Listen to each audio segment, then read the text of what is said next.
Buenas tardes a todos, ¿me escuchan bien? Sí, profe. Ahora sí, se escucha bien. Escucha, Sí, profe. bárbaro, buenísimo. Ahí siguen entrando. Por eso siempre espero unos minutitos para ir admitiéndolos. Bárbaro. Bueno, gente, la clase pasada, el martes, comenzamos con el capítulo 2 de esta asignatura, que su título se llama Las organizaciones y el sistema de información contable. Entonces, ahí se unen más compañeros. Arrancamos por analizar precisamente qué era una organización. Después vamos a ver qué es la información, el proceso de decisión, para llegar finalmente a nuestro objetivo, que es el sistema de información contable. Entonces, vamos a ir recordando qué vimos la clase pasada, así en base a eso introducimos los conceptos nuevos de esta clase.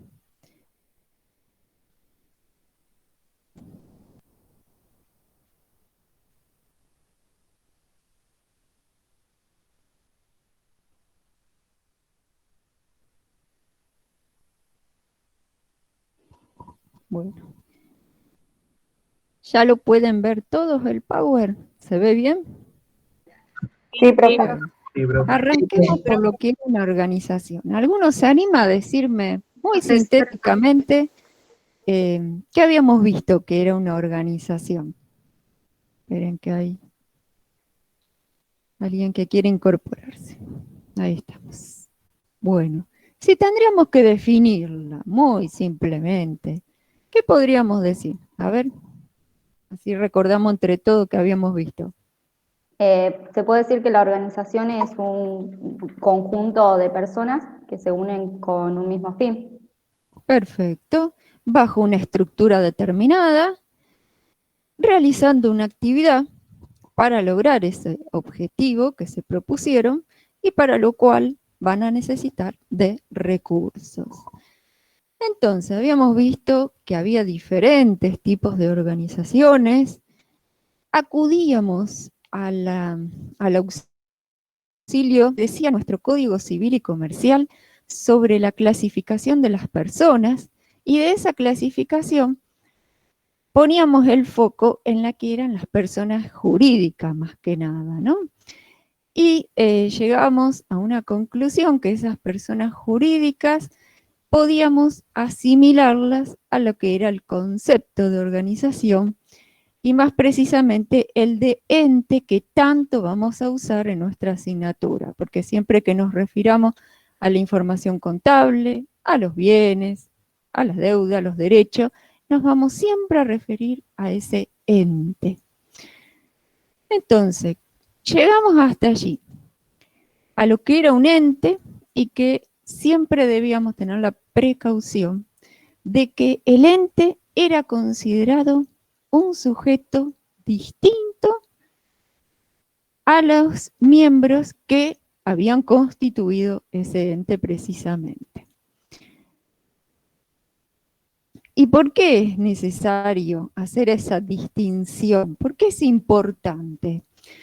Porque si esa organización está formada no por un único miembro, o sea que el dueño es uno solo, sino por varios, hay que hacer más todavía esa distinción, porque si nosotros queremos conocer la evolución y el rendimiento que tiene el accionar de esa organización, tenemos que hacer esa separación entre lo que son los bienes, derechos y obligaciones de ese ente con lo que son los de sus miembros.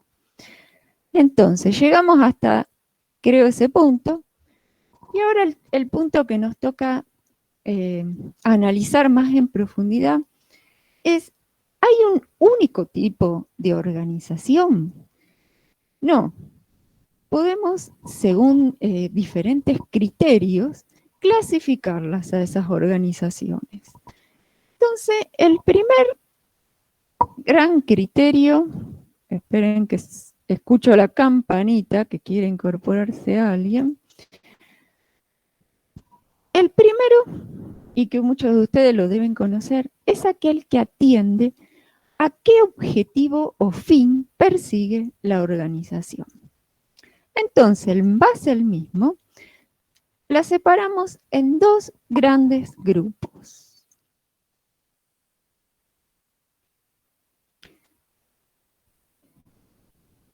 Tenemos las que son con fines de lucro, que en esas nos vamos a centralizar en nuestra asignatura precisamente, y después están las otras sin fines de lucro. ¿Y qué es el lucro? Si tuviéramos que decir y definirlo. Y bueno, es la obtención de una ganancia, o sea, que la organización con la realización de, llevando a cabo su actividad, lo que persigue es obtener una ganancia, un incremento de su patrimonio. Entonces, las actividades que pueden llevar a cabo para alcanzar ese fin pueden ser de tipo económico, dentro de las cuales tenemos las industriales, las que fabrican, digamos, un producto, las mercantiles, que son las que compran un bien y lo revenden en el mismo estado, las empresas de servicio, etcétera, etcétera. Entonces, las organizaciones con fines de lucro son las que reciben el nombre de empresa. Y que después vamos a ver que si adoptan una determinada figura jurídica, son las que se denominan sociedades. Después está el otro gran grupo, que son las organizaciones que no persiguen esa obtención de un beneficio de ganancia, sino que el fin que persiguen es contribuir al bien común, realizando una actividad social, humanitaria, puede ser económica, pero en esa económica su objetivo no es primordialmente obtener una ganancia, sino que va a formar parte de esa contribución al bienestar de la sociedad. También dentro de este grupo va a caer lo que son todos los organismos que pertenecen al Estado nacional, provincial o municipal. Todas las autoridades de aplicación de leyes del Estado. Vamos a tener a la AFIP, a la aduana,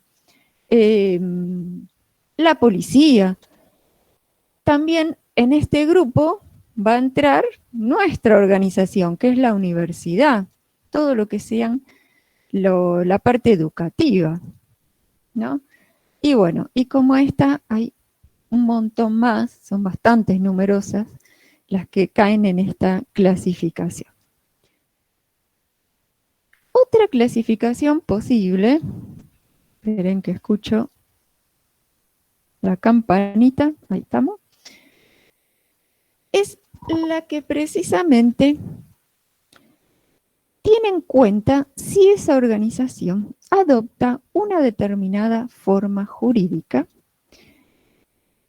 y si la adopta va a estar regida por lo que es la Ley General de Sociedades, la 19.550. Entonces, según este criterio, podemos encontrar organizaciones que estén integradas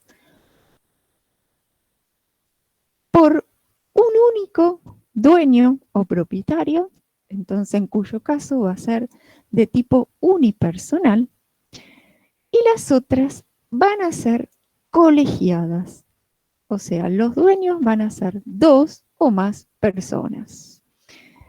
En estas colegiadas, nuestra ley de sociedades define un montón de formas posibles que puede elegir esos socios que la conforman.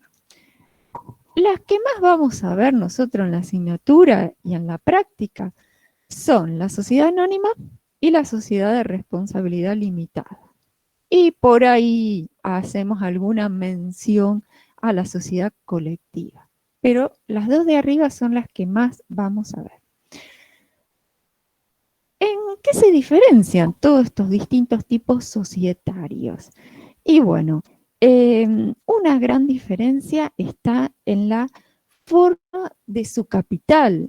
Por ejemplo, la sociedad anónima, su capital está dividido en lo que se llaman acciones. En cambio, la SRL, la Sociedad de Responsabilidad Limitada, el capital se dice que se divide en cuotas. Las otras no tienen el capital así una denominación precisa. Otra gran diferencia entre una y otra es la responsabilidad que asumen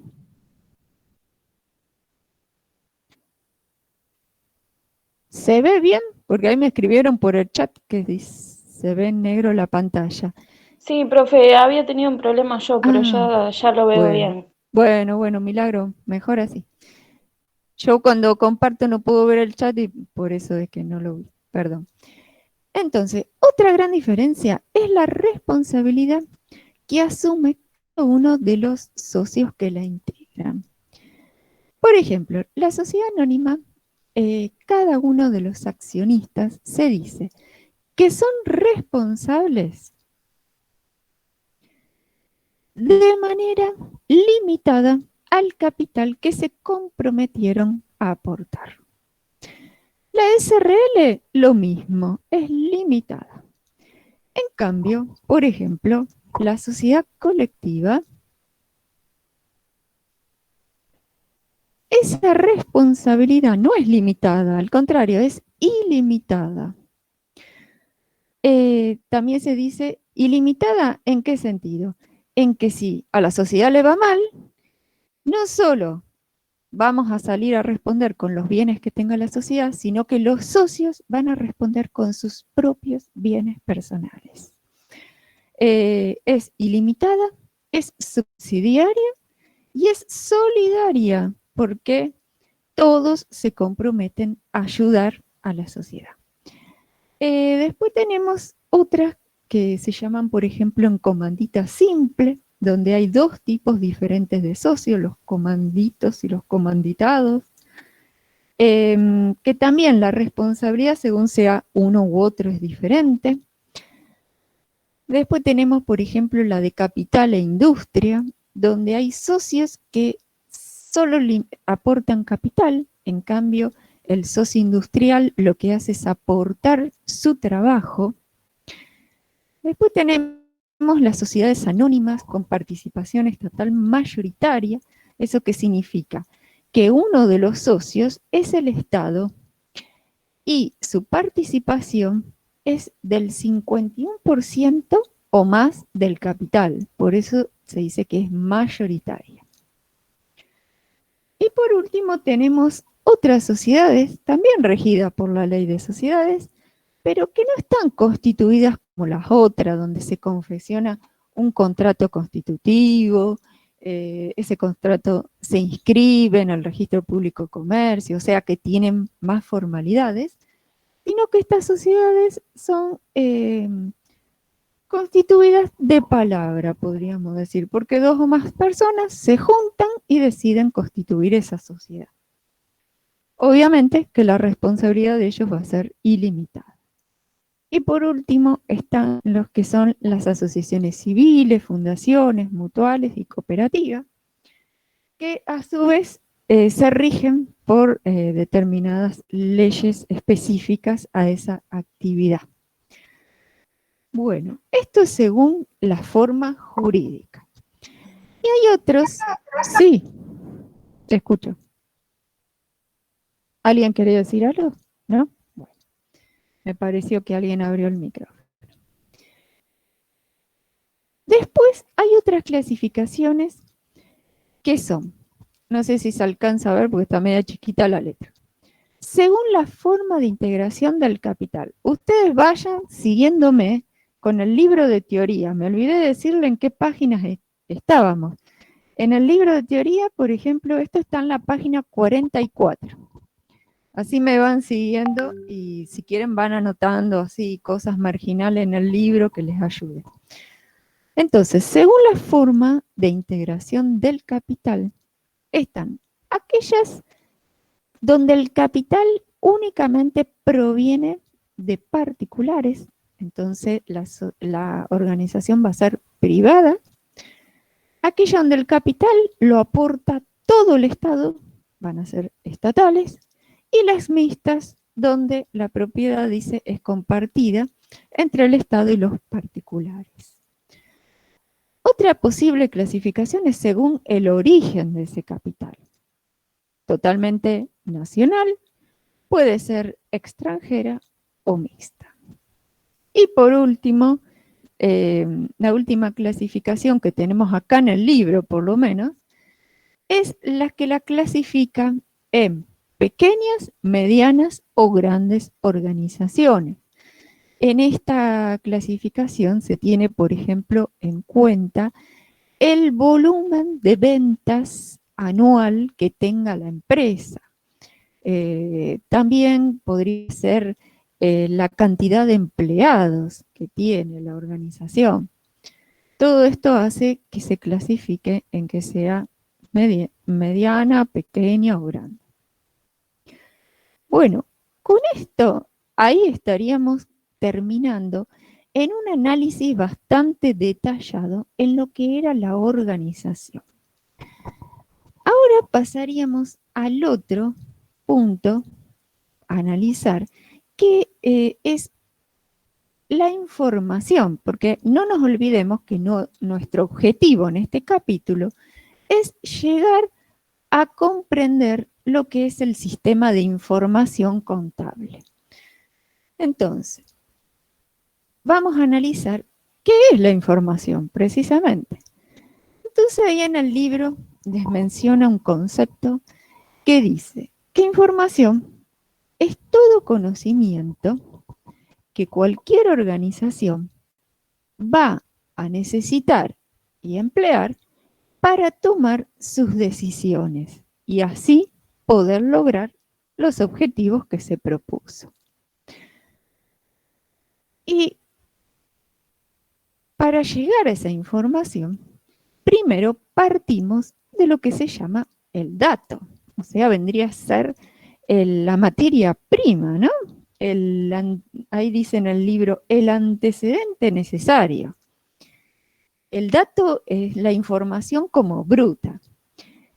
Entonces, si ese dato reúne unas determinadas características, ese dato se convierte en información. Y esas características que debe reunir el dato, ¿cuáles van a ser? Y ahí les menciona.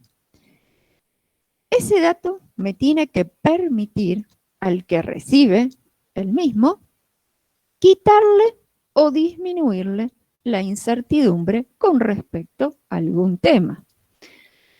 También debe ser desconocido por el que lo recibe. Debe ser comprensible, o sea, lo tiene que entender, ¿no? Ese dato que recibe. Debe ser comunicable, debe tener un valor de uso para solucionar el problema para el cual lo va a emplear el receptor del dato. Y por último, tiene que estar referido a ese receptor, a ese decididor o al contexto en que ese decididor va a actuar. Todas estas características del dato le van a dar significado al mismo, o sea, le van a dar un valor. Y con eso, ese dato bruto ahora se transforma en un dato elaborado, útil, que me va a servir a mí para tomar una decisión. Profe, no entendí lo de desconocido. Desconocido, ahí que dice, que era algo que él no lo sabía, por lo tanto acude a esa información para que le aclare cuál es el problema o la situación sobre la cual tiene que decidir. ¿No? Que dice, debe ser desconocido por quien lo recibe. Debe comprenderla, darle un valor. Puede ser conocido, pero no en su totalidad.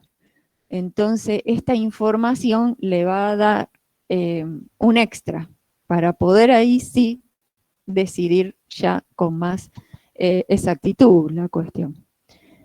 Esperen que se suma alguien más. Bueno, entonces, ya sabiendo qué es la información, esta también se clasifica. Y dice que según la regularidad con que se presente esa información, hay dos posibilidades de clasificarla.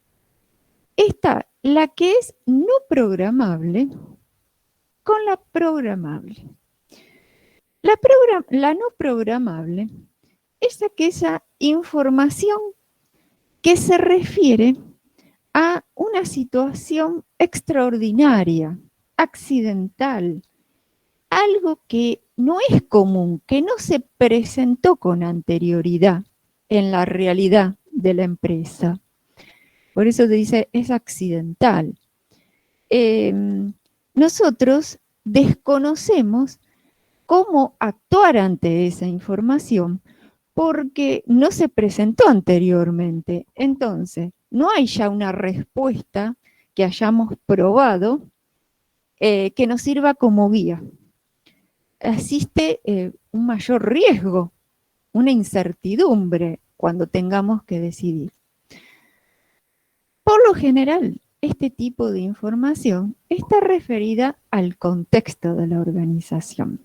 Y como es algo extraordinario, accidental, no regular, no se encuentra sistematizada, no tiene un procedimiento establecido que ante tal situación se proceda de tal forma.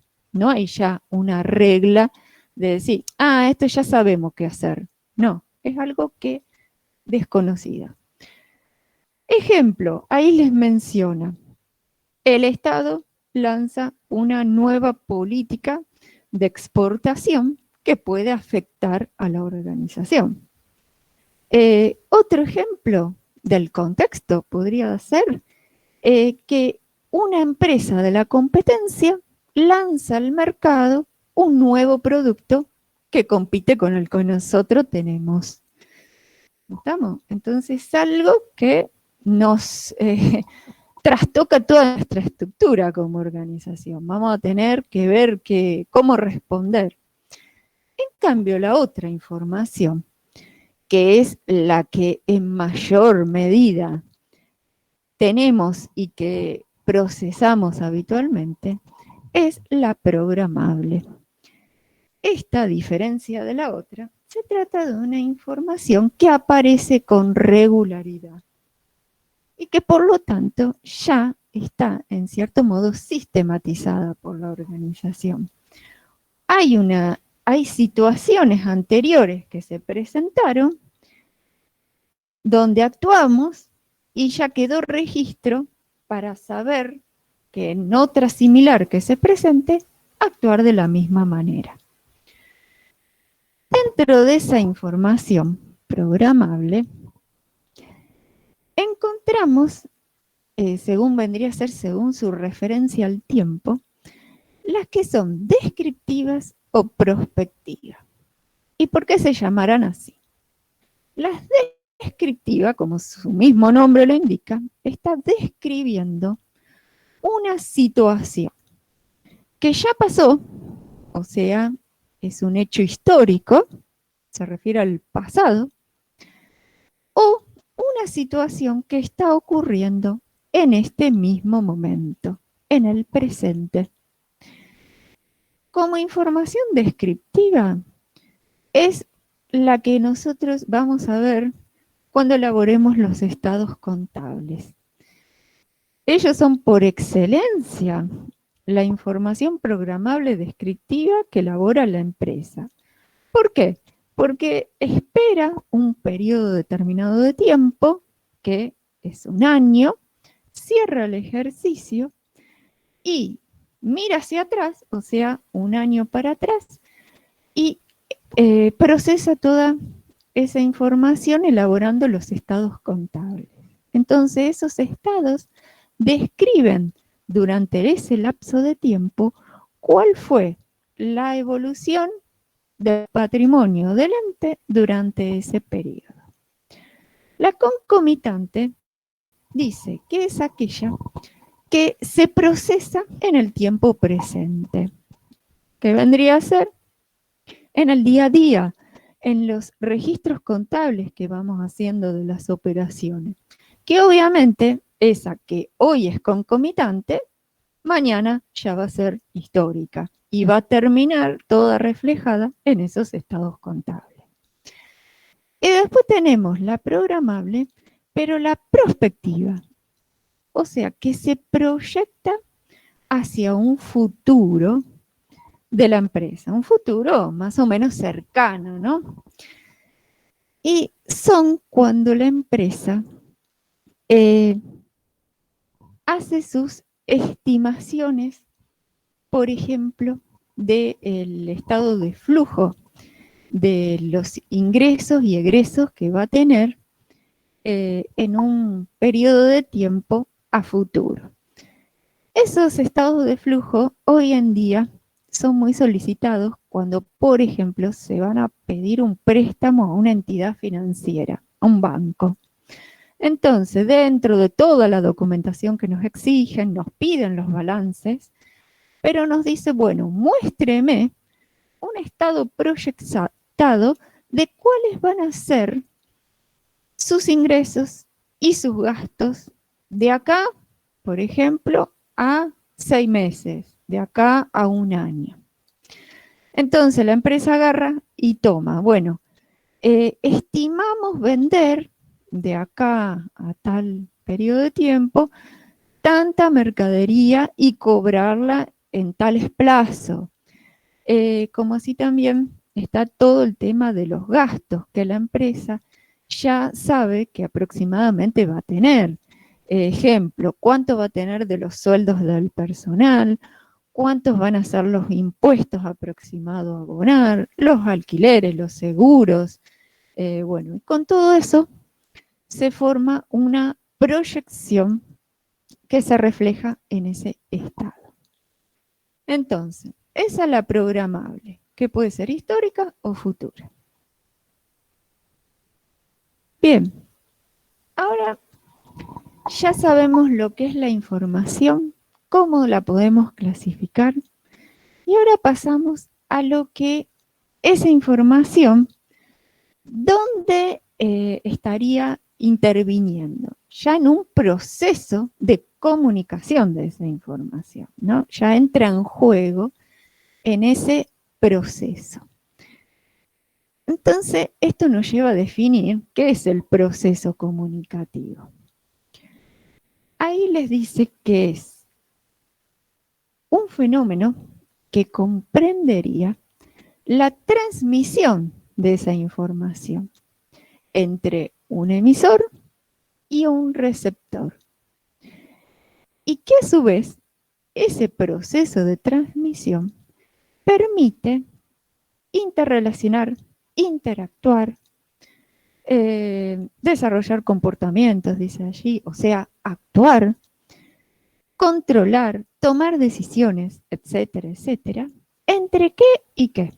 O sea, entre esa información que relaciona, obviamente, las partes internas de la organización, los distintos sectores de esa empresa, entre esa organización y su contexto, o sea, el exterior, y entre el contexto y la misma, o sea, es un ida y vuelta.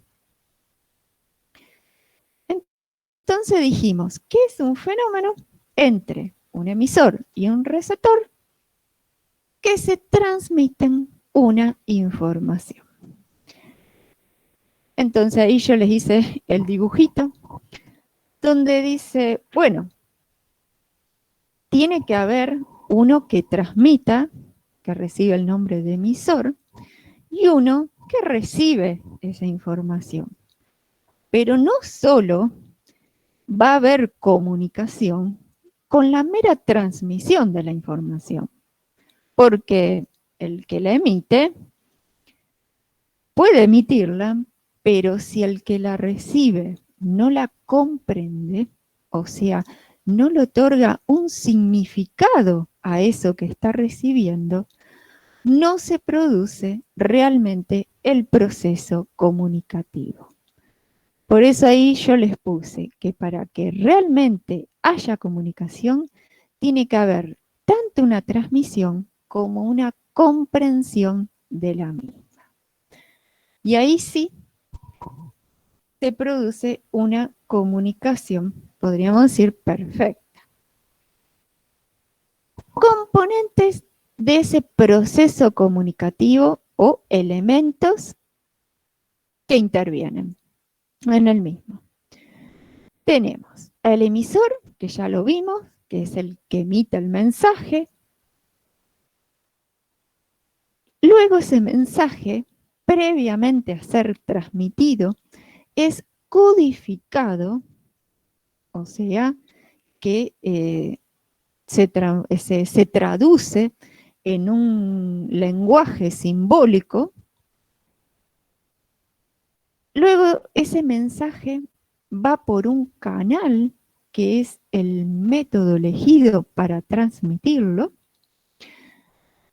Antes de ser recibido por el receptor, es decodificado, o sea, lo contrario a la codificación, la decodificación, o sea que es interpretado por el receptor.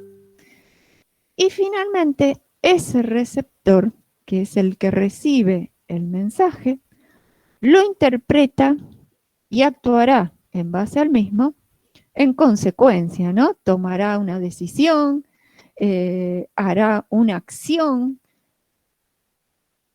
un montón de cosas puede pasar, ¿no? Que el emisor es el objetivo, ¿no? Al transmitir dicho mensaje.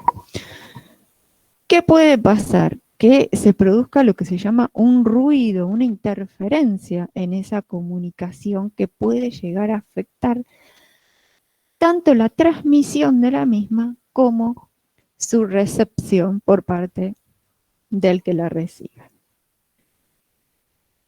Y ahí estaría completo lo que sería el proceso comunicativo. Y en ese proceso, nosotros dijimos que el que emite esa información lo hace para el que el receptor actúe de una determinada manera, ¿no? Ese receptor, en base a la información recibida, tomará una decisión. Y ahí entra la otra concepto a analizar, que es el proceso de toma de decisiones. Empecemos por qué es decidir.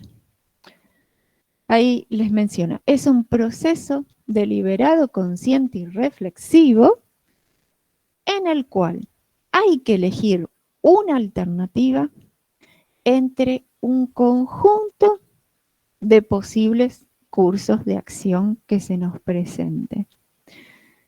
De manera que eligiendo esa alternativa podamos lograr el objetivo propuesto.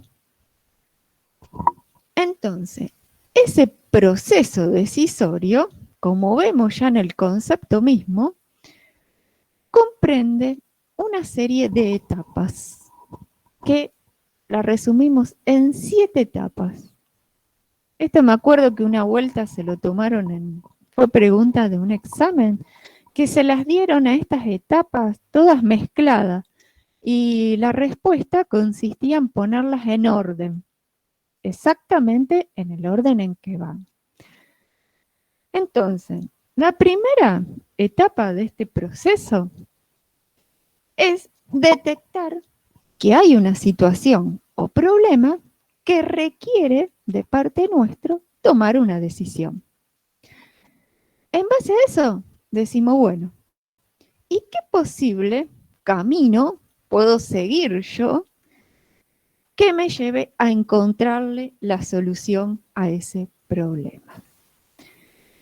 Tercero, para poder elegir uno de esos cursos de acción, vamos a evaluar cada uno de ellos para saber cuál nos conviene, cuál es el mejor de esos cursos. Cuarta etapa, me quedo con uno de los cursos. Digo, bueno, para nosotros este es el mejor curso de acción. Es el que mayor beneficios dará a la empresa o el que va a significar el menor costo. Siempre se dice que una decisión se toma teniendo en cuenta criterios de eficiencia, eficacia y hoy en día a su vez se suma el de sustentabilidad. Eso todo lo vinculado con el menor impacto negativo en lo que sea lo social y medioambiental. Elegimos ya qué camino, qué curso de acción tomar. Ahora, ¿qué tenemos que hacer? Actuar según lo que decidimos. Una vez que actuamos, captamos el resultado de eso que hicimos y por último, comparamos ese resultado si era lo que yo esperaba de ese curso de acción. ¿Era lo que yo había estimado como el más beneficioso ese curso de acción? Y si no fue tan conveniente como nosotros creíamos, y bueno, habrá que analizar por qué nos desviamos de lo esperado, vamos a decir. Ahí les ponen un gráfico a lo último, que está sacado de un libro precisamente, y yo lo que le hice fue, en esos circulitos en amarillo, ponerle donde coincidirían las etapas esas del proceso decisorio. Esto está lindo así en la teoría, pero vamos a suponer un ejemplo. A ver, así, los ejemplos siempre nos llevan a acordarnos mejor de todos estos pasos. Y entre todos vamos a describir cada una de estas etapas a través de un ejemplo de la práctica. Supongamos, se trata de una empresa que fabrica una panadería, si les gusta, puede ser cualquier otra, que tiene maquinarias. Y va y justo se le rompe una amasadora, que es la donde se tiran los ingredientes, forma la masa y de ahí ya sale el bollo para que hagan los distintos panes, lo que haga la panadería. Justo se le rompe una de las amasadoras principales. Entonces, primer paso, detectar el problema, se rompió la máquina. Segundo, ahí tenemos que decir qué alternativas tenemos ante este problema. ¿Cuál se les ocurre que podrían ser esos cursos posibles de acción? A ver, los escucho. Arreglarla o comprar una nueva. Claro, Perfecto. arreglarla o reemplazarla. Exacto. Esos serían básicamente los dos principales, ¿no? O compramos una nueva o arreglamos esta que ya teníamos. Tercer paso. Tenemos para elegir uno u otro qué consecuencias tiene cada uno de esos cursos de acción. Si la arreglo, ¿qué tendríamos que evaluar? ¿Qué les parece? Y lo que me sale, Sí, el costo. El costo de uno. El tiempo. Perfecto. Entonces, primero, ¿cuánto nos cobran para arreglarla? Segundo, ¿quién lo haría? ¿Dónde la llevo? Si la tengo que llevar, si vienen a la fábrica a arreglarla, ¿no? ¿Cuántos días voy a estar sin poder producir, ¿no? Porque que me la arreglen siempre demanda un tiempo. Y si después eso la arreglan, pero vuelve a fallar porque lo que está ya es el motor, que ya el pobre no da más, bueno, todo eso serían posibles efectos de tomar esa decisión. Y si compra una nueva, ¿qué tendría que evaluar? ¿Qué se les ocurre? Yo diría que entre arreglarla y comprar una nueva, Sí. habría que evaluar primeramente si la arreglás el costo y si realmente eso soluciona el problema a largo plazo, porque si no lo soluciona, sería invertir en una maquinaria nueva teniendo en cuenta que ya vamos a tener una vida útil de la máquina mucho más extensa. Perfecto, eso es un muy buen razonamiento. Entonces, si O compro sea, una entre nueva, las dos sería sí, evaluar la relación costo-beneficio, a ver cuál es la que más claro, conviene. sí, En seguro. la El máquina, costo en siempre, la máquina podría hacer sí, marcas. también. Entonces, el costo de una nueva, de por sí, siempre algo nuevo nos sale bastante más que algo que arreglamos, ¿no? Pero sale más, pero como ustedes bien dijeron, la vida útil de esa máquina arranca de cero. Aparte puede incorporar nueva tecnología que la que yo tenía no lo poseía. Pero, ¿qué otras También hay que cosas? Sí, tener en cuenta, por ejemplo, el tiempo de entrega de la maquinaria nueva, también. la puesta en marcha. Sí, hay que traerla de eh, afuera, Hay que porque hay traerla de veces. afuera porque, claro, exactamente. También puede tenerse en cuenta o sea, cuánto reduciría el tiempo de la parada de la producción Perfecto, y la amortización de la máquina, si realmente conviene hacer ese gasto en una máquina nueva eh, que sea más beneficioso económicamente que arreglarla. exacto. Muy bien. También cuando es algo nuevo, tenemos que pensar el gasto de instalación, porque hay Y también, maquinarias que profesora, requieren. Sí, te también el escucho. hecho de que quiere ser, si es nueva, también tiene otro Sí, periodo de vida que el anterior que se va a arreglar, no está en las mismas circunstancias. sí, El manejo puede ser mejor y puede haber una máquina superior a la que se tenía antes. Entonces eso perfecto, facilita el trabajo también. perfecto. Así que miren todos la evaluación que hicimos de cada uno de los cursos de acción. También podríamos decir si esa máquina nueva requiere que el personal que teníamos realice algún tipo de curso de capacitación, porque puede ser muy tecnológica y la otra, pobre, era más mecánica y esta es más Seguro. electrónica y hay que hacer un curso antes. Si hay que instalarla, por lo tanto, construir alguna plataforma para poderla Ponerla adosar en al marcha. suelo, ponerla en marcha, bueno, todo, De esa todo máquina también se puede tener eso. en cuenta un servicio técnico, una garantía. Exacto, perfecto, también, Profe, miren, todo eso no se me había ocurrido. también puede Sí, ser si tenemos el dinero para comprarla o tenemos que pedir un préstamo.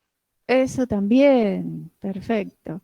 Así que bueno, evaluamos todo eso, hacemos muy bien los números de todos los pros y los contras vendrían a ser, y en base a eso seleccionamos, compramos o reparamos. Y después, de acuerdo a lo que decidamos, ya la realidad nos va a decir si tomamos la decisión correcta, ¿verdad? Se evaluarán los resultados. Así que bueno, con eso yo creo que con ese ejemplo de la práctica se van a recontra acordar los distintos pasos de un proceso decisorio. Yo creo que es mucho más sencillo que estudiárselo así de memoria. El 1 era tal, el 2 era tal. Bueno, y llegamos por último y finalmente a lo que nosotros queríamos.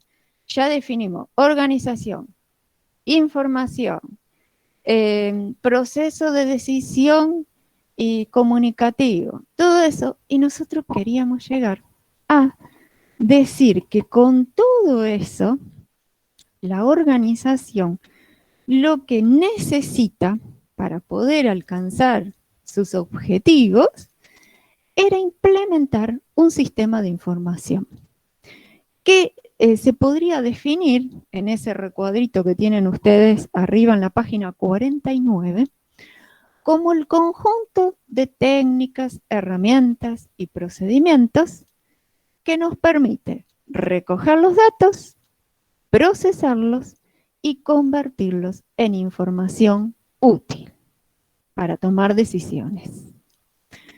Entonces, el sistema de información vendría a ser como la madre, digamos, de todos los sistemas de la información que circula por una organización. Dentro de este están subsistemas y el que a nosotros nos va a ocupar en particular es el contable.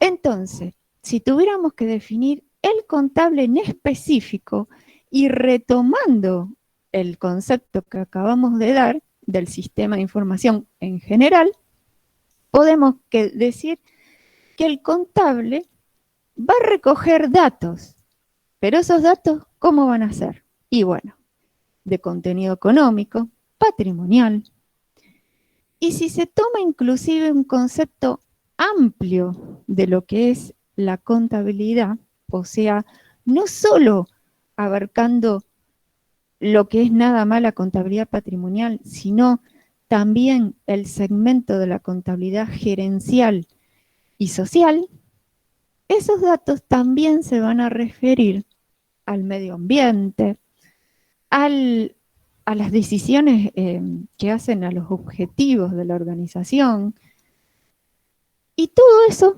lo va a procesar, lo va a convertir en información que nos va a servir para tomar decisiones y controlar el ente y su entorno. Entonces, así finalmente llegamos a definir lo que es el sistema de información contable. Que hoy, como se toma un concepto amplio de contabilidad, se dice que el sistema de información de una empresa ya estaría todo comprendido dentro del sistema de información contable. O sea, que los dos serían lo mismo, básicamente. Es tan amplio la información que hoy en día procesa y necesita la contabilidad para tomar las decisiones, que abarca toda información que pueda circular por la empresa o fuera de ella y que la afecte. Entonces, con esto terminamos el punto 3 del capítulo 2. ¿Cómo vamos hasta ahí? ¿Se fue entendiendo? ¿Les resultó más o menos ameno, entretenido, dentro de lo que se pueda decir, no? Sí. Bueno, espero que ahí en el chat no me escribieron nada, yo por las dudas voy revisando cada tanto. Esperen un segundito que tomo asistencia. Así. Ahí estamos. Bueno. Ahora voy a compartirles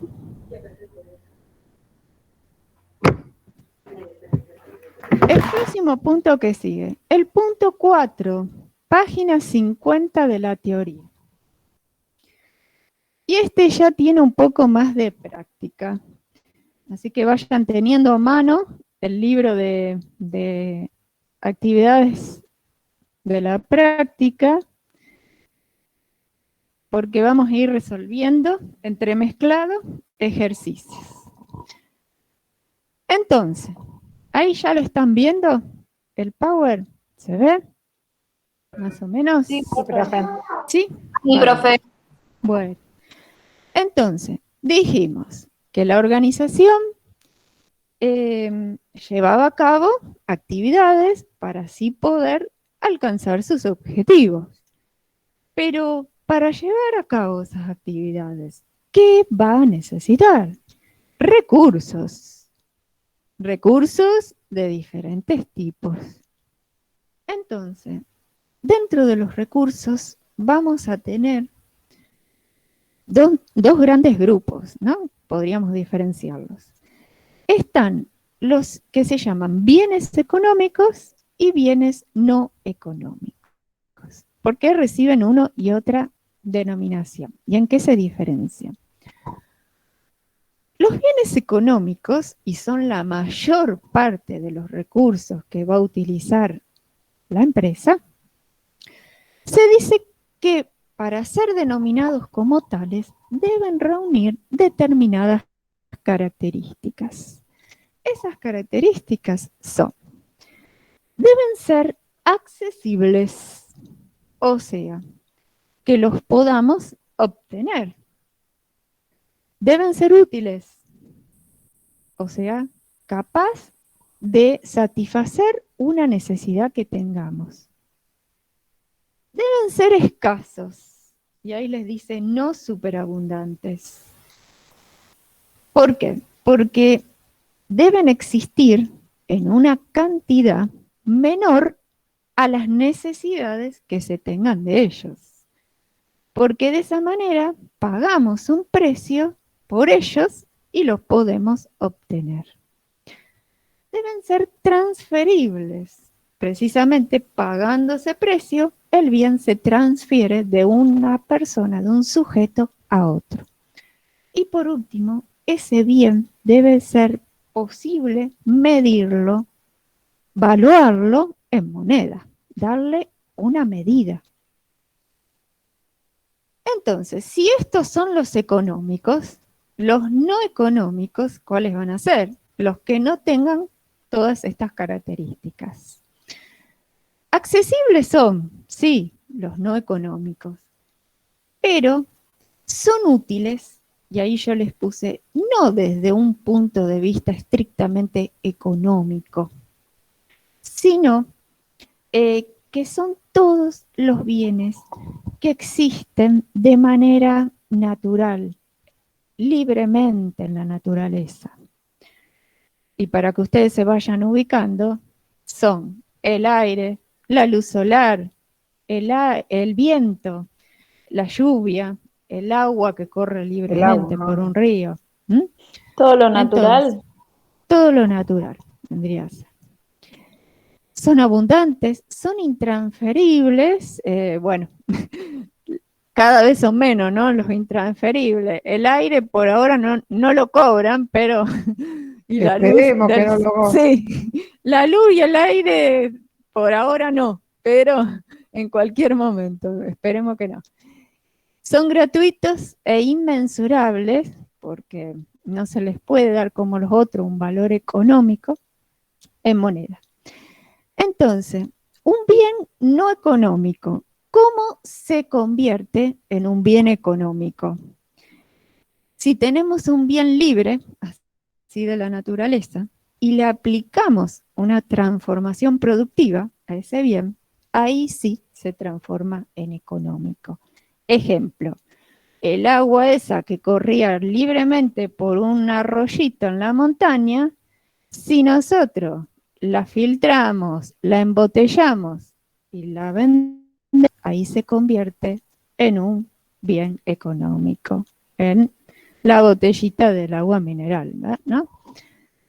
Entonces, mientras no está industrializado, es no económico.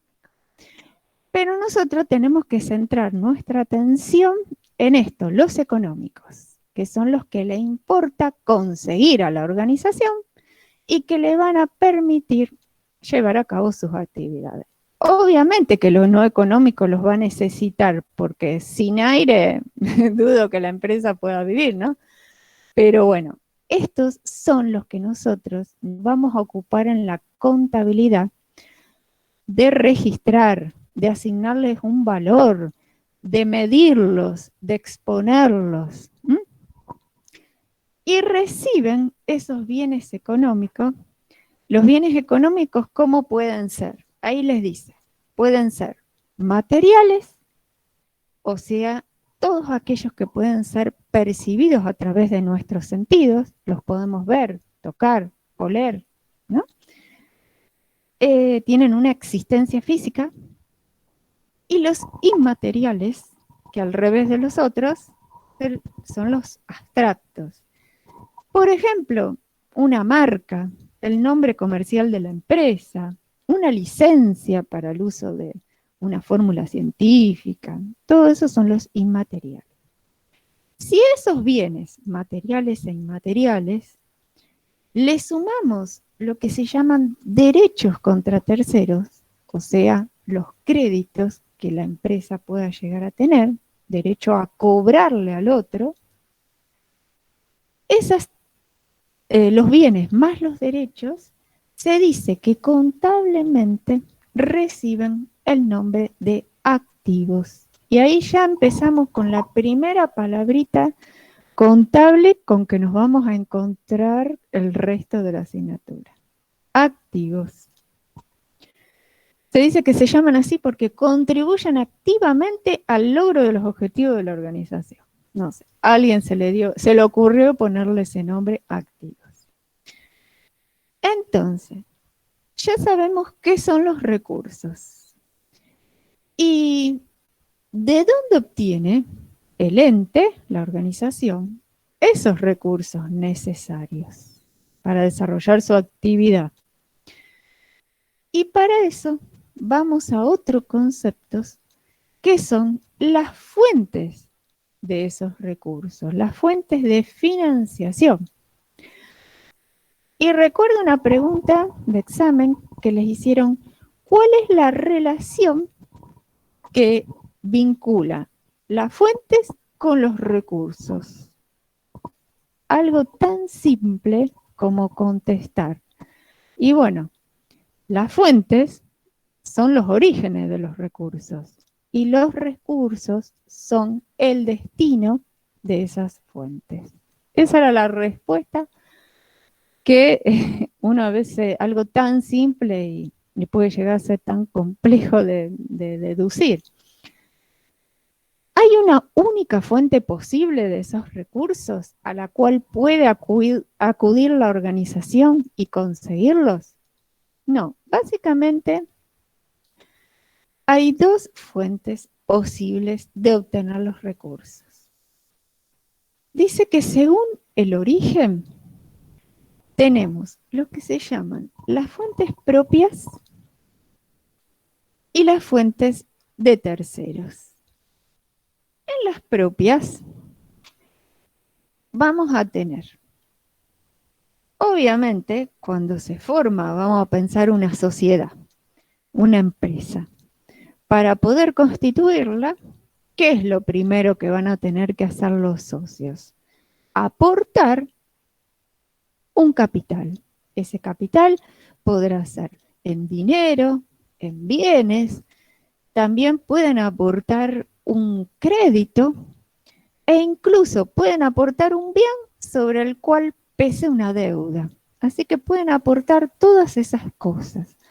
Todos esos aportes de los propietarios, la suma de todo eso es lo que recibe el nombre contablemente de capital. Entonces, esa vendría a ser la primera y principal fuente de los recursos, el aporte de los socios. Después, una vez que arranca la sociedad con su actividad, va a ir obteniendo lo que se llama resultados, que los vamos a analizar más adelante. Pero los resultados, si son positivos, o sea, si la empresa con su actividad obtiene ganancias, esos resultados van a formar parte de sus fuentes propias. ¿Por qué? Porque mientras esos resultados se decida qué hacer con los mismos, si distribuírselo a los socios o si dejarlos dentro de la sociedad, no se los llevan los socios, entonces de esa forma constituyen lo que se llaman las fuentes propias. También una posibilidad es decir, agarramos un pedacito de esas ganancias y las reservamos dentro de la empresa, no las usamos, porque de esa manera estamos resguardando el patrimonio de la empresa.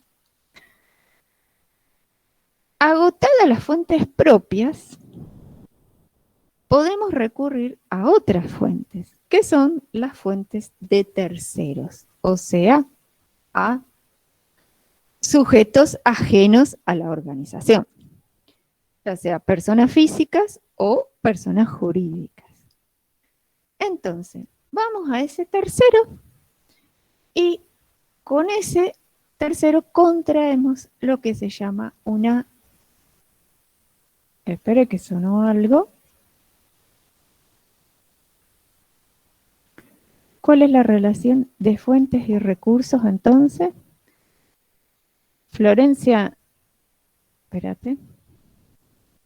Era esta que dijimos en la diapositiva anterior, que la relación, las fuentes son el origen de los recursos y los recursos son el destino que tienen esas fuentes. ¿Estamos, Florencia? Sí, bueno, profe, gracias. estamos. Sigamos, fuentes de tercero. Entonces, posibles fuentes de tercero. Tenemos las deudas y los préstamos. ¿En qué se diferencia una con otra? Las deudas son, por ejemplo, cuando nosotros compramos un bien y se lo dejamos adeudando a ese proveedor que me lo vendió. No se lo pagamos ya, sino que me da un plazo para pagárselo. Ese tipo de deudas puede ser un bien o también la prestación de un servicio. Ese tipo de deudas se dice que son por contraprestación. En cambio, las otras fuentes de terceros son los préstamos. Vamos a ese tercero y le pedimos plata prestada. Esta se llama, como el mismo nombre lo dice, préstamo, se la llama por prestación. ¿Y por qué se llama una así y la otra como dijimos? Las deudas son por contraprestación, porque el destino de ese dinero, vendría a ser que nos dieron, ya está aplicado en un bien o servicio determinado. Yo le debo esa mercadería y le voy a tener que pagar por esa mercadería. En cambio, las otras se llaman por prestación, porque es el ente el que decide el destino de esos fondos que recibe en préstamo. Yo voy al banco, pido dinero prestado, me dan el dinero, pero después yo soy el que decido en qué lo voy a utilizar, ¿no? Entonces, una es por contraprestación, la otra es por prestación. Sigamos. Otra posible, y ya vamos a una actividad práctica, si no nos aburren tanto. Según el plazo de cancelación, dice de estas fuentes, o sea, ¿cuándo hay que cancelarla? ¿Cuándo hay que devolver esa plata? ¿No? Entonces, las fuentes propias que habíamos visto, que eran el aporte de los propietarios y después los resultados que van quedando dentro de la empresa, se dice que las fuentes propias son de carácter permanente. ¿Por qué? Porque tienden a permanecer dentro del ente durante toda la vida de ese ente, se podría decir, a menos de que uno de los socios se retire de la empresa y pida su parte, o se decida reducir el capital, entonces se llevan parte de esa plata, o en el peor de los casos, se disuelva el ente. Entonces, esa fuente propia se disuelve, se devuelve a quienes la aportaron. En cambio, las fuentes de terceros, al revés de estas, son transitorias o temporarias, porque al corto, mediano o largo plazo hay que cancelarlas a ese tercero. Entonces, de allí la diferencia entre una y otra. Actividad. Actividad 3. Una pregunta. Sí. ¿Cuál sería la diferencia de contraprestación y por prestación? Ahora vamos a ver un par de actividades y ahí tal vez con esos ejemplos la vas a entender mejor. Vamos justamente a actividad 3, página 23. Justo la abrí. ¿Lo están viendo? Sí. Bueno, arranquemos. ¿Qué nos pide ese ejercicio? Dice, indique si los siguientes conceptos son recursos o si son fuentes. Y a su vez yo le agrego otra cosa más. Si son fuentes, vamos a decir si se trata de una fuente propia o de terceros. Entonces, arranquemos con la primera. Dice, no sé si está muy chiquitito, a ver, espera.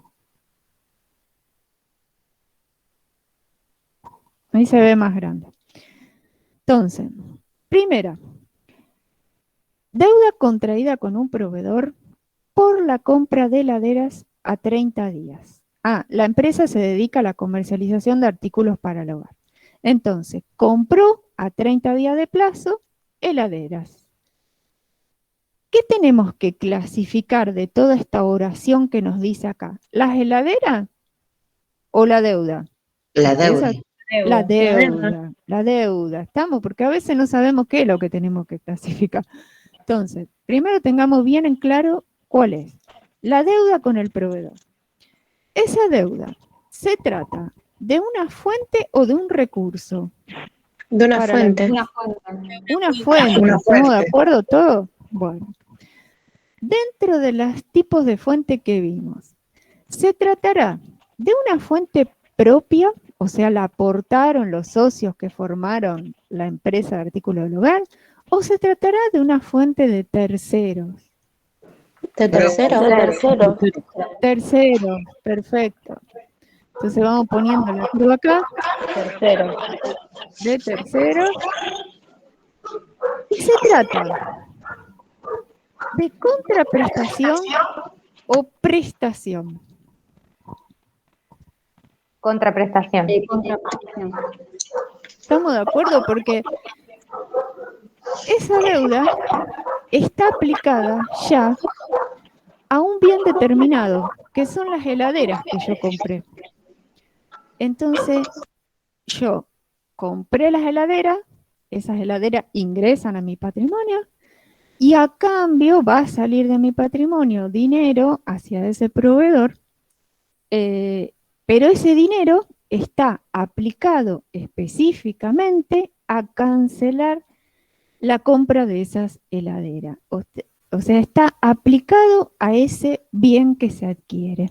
De allí que se dice contraprestación. Hay un contra lo que compro, hay un desembolso.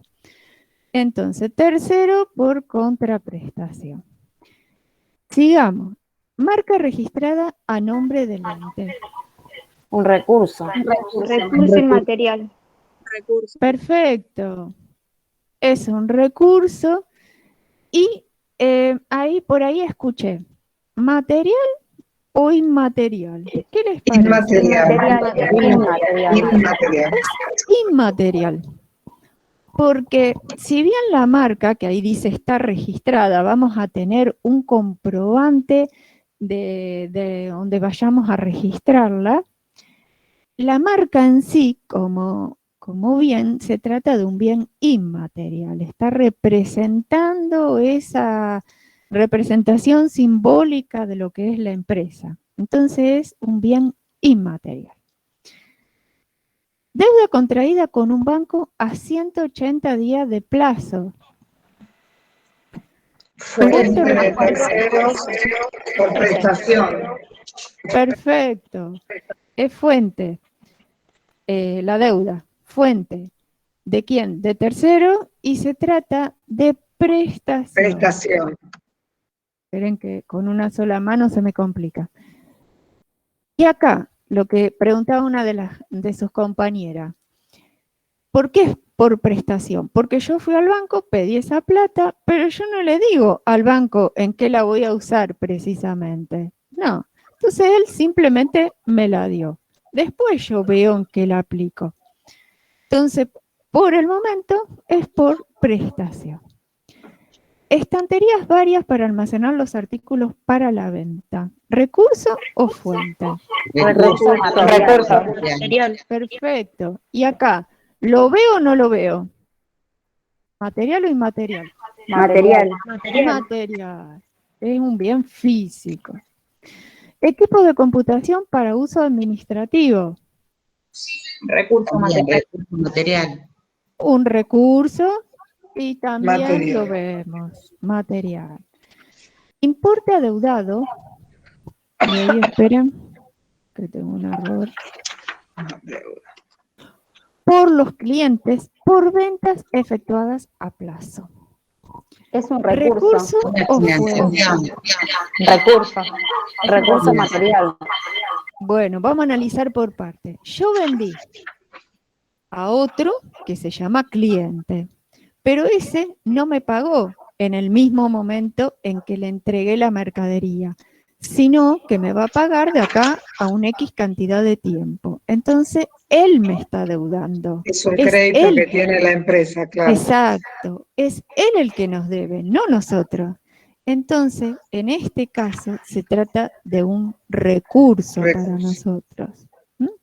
Es un derecho, si quisiéramos poner un derecho que tenemos. Derecho a cobro sería. Perfecto. El derecho contra terceros que decía en recursos, ¿no? Exactamente, eso. Bien, sigamos, vamos. Resultados de ejercicios anteriores no distribuidos. O sea, la empresa... Un recurso propio. Es una fuente.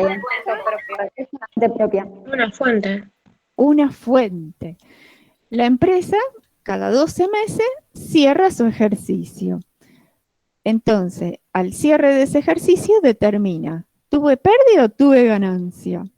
Se ve que fue teniendo ganancia, pero no lo distribuyó entre los socios, sino que lo dejó acumulado dentro de la propia empresa. Entonces, eso constituye una fuente de financiamiento propia. Está adentro de la empresa, generada por la propia empresa. Dinero en efectivo depositado en cuentas corrientes bancarias. ¿Recurso, o fuente? Un recurso. Un recurso. Un recurso. Inmaterial.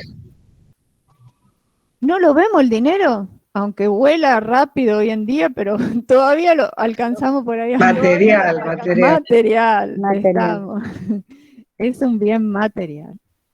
Dinero en efectivo, porque aunque esté depositado en la cuenta corriente bancaria y yo físicamente no lo tenga acá conmigo en la caja de la empresa, yo dispongo del mismo y en cualquier momento puedo hacer un retiro de ese dinero, así que no deja de ser material por eso. Deuda con la FIP por impuestos. ¿Fuente o recurso? Es una fuente de terceros. Ya la palabrita deuda nos está ayudando, ¿no? A definir qué es. Entonces, es una fuente. ¿Pero fuente nuestra o de un tercero? De un tercero, que es la FIP. Bien. Y esta será por prestación o por contraprestación. Contraprestación. Perfecto. ¿Por qué? Esa plata que yo la estoy adeudando, pero se la voy a tener que pagar, es por impuesto. Está aplicada ya específicamente a un objeto determinado, que es el impuesto. Aporte de efectivo y bienes de los propietarios al constituirse el ente. Recurso o fuente. Fuente propia. Fuente propia. ¿Estamos de acuerdo? Es fuente aporte. Ese aporte va a ir a parar al capital. Por lo tanto, se trata de una fuente de financiamiento propio. Heladeras y cocinas para la venta. Recurso material. Perfecto. Son lo que conforman, después lo vamos a estudiar y analizar, lo que se llaman las mercaderías de la empresa. Deuda con los empleados por el sueldo del mes anterior. Fuente. Fuente de terceros. ¿Dónde estoy? Esperen, acá. Es una fuente, perfecto, porque es una deuda que yo tengo con los empleados. Y es por contraprestación. El tercero vendría a ser el empleado. Y es por prestación o por contraprestación. Contraprestación. Contraprestación. Él nos dio su trabajo durante todo el mes y yo a cambio le pago ese sueldo. Entonces ese dinero está específicamente aplicado al pago del sueldo. Y por último nos queda un vehículo para repartir los productos vendidos. recurso material. Recurso material. Perfecto. Bueno, veo que fue bastante entendible el tema y no Profe, queda más. me quedó una duda. Sí. En el ítem que dice resultados de ejercicios anteriores no distribuidos, sí, que serían las ganancias reservadas, eso no es fuente, ¿no? Fuente propia. Propia. Sí. Ah, Sí. perfecto. No, me parecía Sí, que sí. había quedado como recurso, por eso. No, fuente propia, estamos. Perfecto. Y no es la ganancia, no son ganancias reservadas, son resultados no distribuidos. No distribuidos, perdón. Bien. Porque las ganancias reservadas son resultados no distribuidos, pero que lo sacamos de ahí y lo mandamos, no sé si ustedes la habrán escuchado alguna vez, a lo que se llaman reservas. Está la reserva legal, la reserva facultativa, la estatutaria. Entonces, un pedacito de esos resultados la mandamos y constituimos una reserva. Bien. Bueno, a ver, de fuentes está sí. Después tienen la actividad 4, que les pregunta básicamente lo mismo, incluso hay algunos que son repetidos, así que no lo vamos a hacer. Si quieren practicar, obviamente lo pueden. Solo no repetidos son los 3 últimos. ¿Qué dice? Pagaré recibido como promesa de pago de ventas efectuadas. No sé si saben lo que es un pagaré. Un pagaré es una promesa de pago. Exacto. Un documento comercial, que lo vamos a analizar cuando veamos todos los documentos, que lo que hace es darle como una garantía extra al pago de una obligación. En este caso, yo vendí mercadería, por lo visto, a crédito. En un plazo de término me la van a pagar. Entonces, ese que me la dejó debiendo, ese deudor, lo que hace es firmarme un pagaré comprometiéndose a pagarla en una determinada fecha de vencimiento. Ese es el pagaré. ¿Es un crédito, un derecho contra tercero o no? Un derecho contra tercero documentado, porque está ese pagaré. Entonces, documento a cobrar.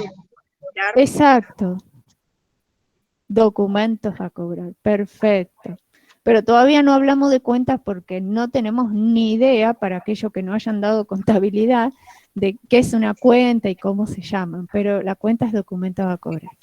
Entonces, ¿se trata de un recurso o de una fuente? Si es un crédito, documentado. Un recurso. Perfecto. La cruz acá, recurso y de tipo material, porque el pagaré existe, lo puedo tocar, lo puedo ver. ¿Estamos?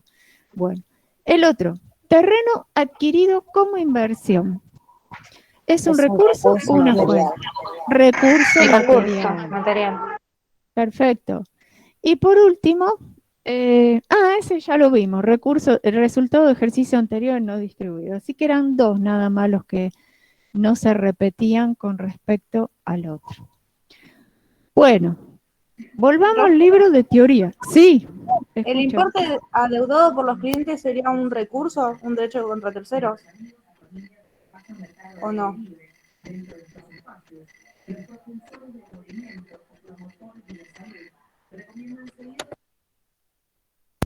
Ay, perdón, no se escuchaba. Sí, es un recurso. La máquina registradora, no sé si aparecía en el otro, que también es un recurso material.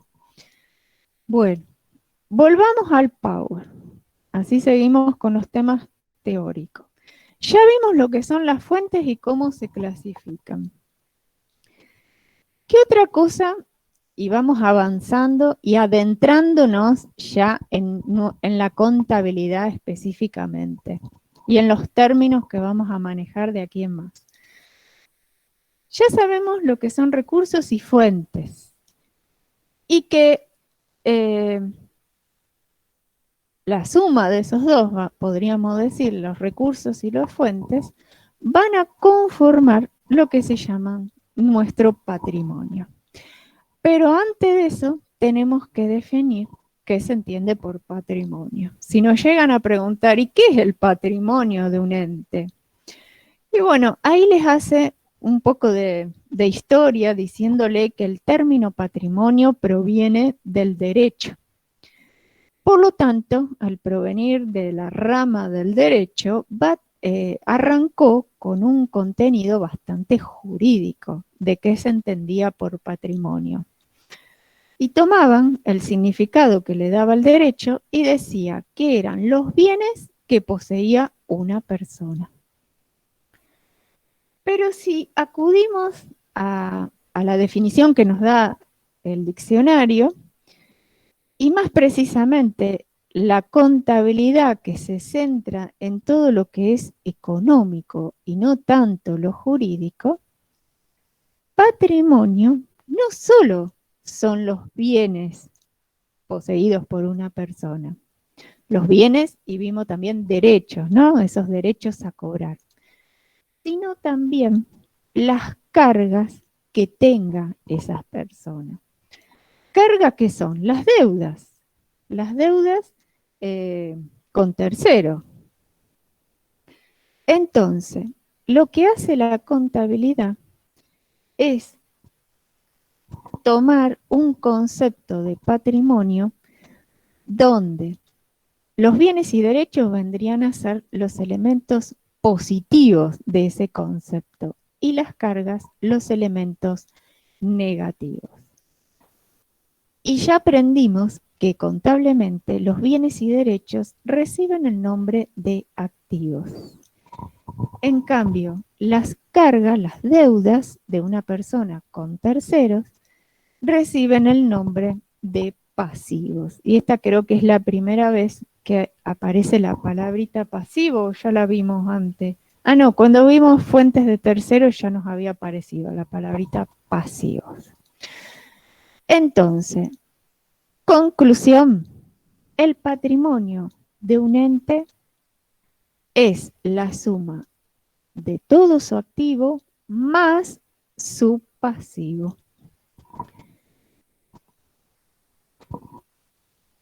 Y después les sigue diciendo, a ver, esperen un segundito, pero yo les voy a hacer un análisis pormenorizado de lo que se entiende por activo, o sea, de esto, antes de pasar a lo que denominamos patrimonio neto. Entonces, decimos que patrimonio es activo más pasivo. Entonces, vamos a analizar en detalle qué es un activo y qué es un pasivo. Activo. Y los activos lo tienen, arranca el análisis en la página 54 del libro de teoría. Entonces,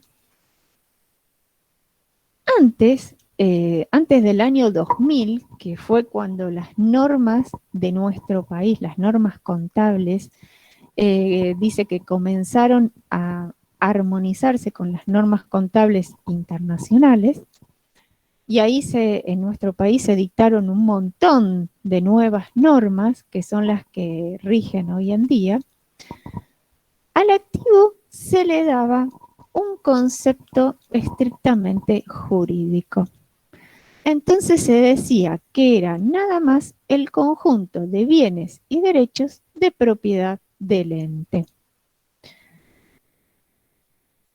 En cambio, cuando se comienzan a dictar esas nuevas normas contables a partir del año 2000, a ese contenido, a ese concepto jurídico de activo, se le suma el contenido económico. ¿Y dónde estaría ese contenido económico en la definición? Un activo no solo es los bienes y derechos que el ente posea su propiedad, o sea, que sea dueño de esos bienes y derechos, sino, y bastante fundamental, es que aparte de tener la propiedad, debe poder controlar los beneficios económicos que produzcan ese bien o ese derecho, ese crédito. O sea, conclusión, se deben dar las dos condiciones para considerarlo un activo. Tener la propiedad, ser el dueño, y no solo la propiedad, sino que además me reporte a mí un beneficio económico tener ese bien o ese derecho. Y ahí podríamos decir el ejemplo de que la empresa tiene mercaderías, ¿no? Las tenía en la vidriera del local de venta. Le rompen la vidriera, le roban la mercadería, gran parte de la mercadería en exhibición. Entonces, esa mercadería que la empresa ya no la tiene más y no la puede recuperar porque se la robaron, tendríamos que analizar, ¿corresponde que siga siendo considerada un activo de la empresa esa mercadería? ¿Qué les parece? No, una pérdida. Es una pérdida. Exacto. ¿Por qué? Porque la propiedad sobre esa mercadería, la empresa la sigue teniendo, porque puede demostrar que ella la compró el proveedor a través de las facturas, ¿no? Pero esa mercadería, al no ya poderla vender, no la tiene más en su local y no le va a reportar ningún beneficio, entonces corresponde darle de baja en los registros contables, la vamos a mandar a pérdida, quebranto por robo se llama la cuenta, entonces deja de ser un activo y se transforma en una pérdida, porque no se está cumpliendo las dos condiciones necesarias para ser un activo, la propiedad y la posibilidad que me dé un beneficio. Entonces, activos, resumamos, son los bienes económicos, materiales e inmateriales, más los derechos contra terceros, los créditos. Y estas normas contables, que fueron las que le agregaron ese contenido económico a la definición, además mencionan una serie de características que deben reunir los activos para ser considerados como tales. Dicen, primero, que el bien debe tener un valor de cambio o valor de uso. Y a esto lo denominó utilidad económica. ¿Qué es que tenga un valor de cambio? Y bueno, que ese bien se pueda convertir en dinero en efectivo a través de su venta, como la mercadería, o que ya lo sea, por ejemplo, tener dinero en la caja o depositado en un banco. Eso tiene un valor de cambio. También tiene un valor de cambio cuando se puede emplear para producir otros bienes o servicios. Ejemplo, la materia prima. La vamos a usar para fabricar otro bien que yo después voy a vender. O tiene un valor de cambio cuando yo puedo cambiar ese bien por otro bien. O lo puedo usar para cancelar una obligación. Por ejemplo, el proveedor, en vez de pagarle con dinero, le pago con mercadería. Es el caso, no sé si ustedes habrán escuchado, se da mucho las empresas agropecuarias que canjean parte de su producción agrícola por los insumos que necesitan, por agroquímicos, semilla. Un trueque, profe. Un trueque. Y también tiene un valor de cambio cuando puede usar ese bien para distribuírselo a los propietarios. En vez de darle plata, le doy mercadería o le doy plata, que también es un bien en sí mismo. Entonces, eso es cuando un bien tiene un valor de cambio. Cuando un bien tiene un valor de uso, o también denominado valor de utilización económica. Y bueno, cuando precisamente ese bien es empleado en la actividad productiva que lleva a cabo la empresa.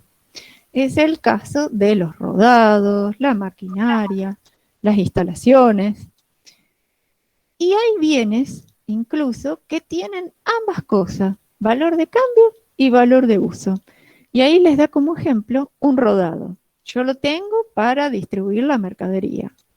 Pero si en algún momento digo, no, vamos a venderlo, ese bien pasa a tener un valor de cambio, porque lo vamos a cambiar por otro activo que es el dinero en efectivo. Segunda característica que deben reunir los activos, y que ya medio la vimos, expectativa de generar ingresos futuros.